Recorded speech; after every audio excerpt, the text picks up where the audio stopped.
زیادہ کما لینا کمال نہیں ہے، کما لینا تو کمال ہی نہیں ہے، رزق کی ذمہ داری اللہ تعالیٰ نے لیا ہے۔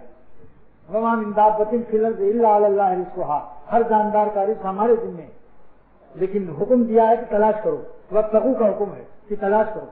اللہ کا فضل ہے، رزق کیا ہے؟ اللہ کا فضل ہے، اس کو تلاش کرو۔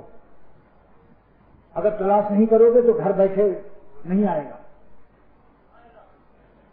حرکت کرو، حرکت میں برکت، تلاش کرو۔ اللہ نے روزے کا نام فضل کیوں رکھا؟ تاکہ کوئی بے وقوف اپنی عقل سے اپنی کمائی نہ سمجھے، تو رزق کا نام ہی اللہ تعالیٰ نے فضل نازل فرمایا، وابتغوا من فضل اللہ۔ لیکن جب رزق تلاش کرو تو واذکروا اللہ کثیرا، وہاں ذکر کثیر کرو۔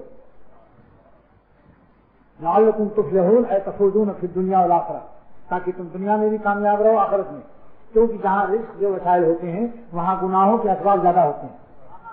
ڈاکٹر ہے تو عورتیں بھی آ رہی ہیں، کپڑے کی دکان ہے تو کپڑے والی عورتیں چلی آ رہی ہیں، چپل کی دکان ہے تو چپل کہتے ہیں ہم کو آپ پہنا دیجیے مولوی صاحب، سائز ٹھیک ہے یا نہیں۔ زیور ہے تو وہ کہتے ہیں زیور پہنا کر ہم کو شیشہ بھی دکھائیے۔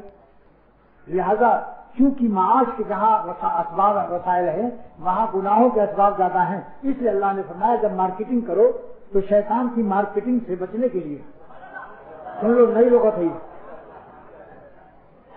جب بازار جاؤ اور مارکیٹنگ کرنے جاؤ تو شیطان کی مارکیٹنگ سے بچنے کے لیے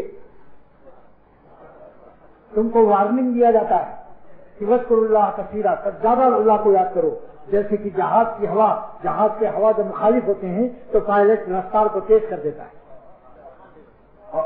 اور جہاز والا پائلٹ اعلان کرتا ہے مسافروں کو کہ آپ لوگ گھبرائیے نہیں، ہوا مخالف طوفان میں جہاز پھنسا ہے، اس لیے ہم نے جہاز کو تیز کر دیا اور اس کی زلزلے سے بھی آپ لوگ کوئی فکر نہیں کریں۔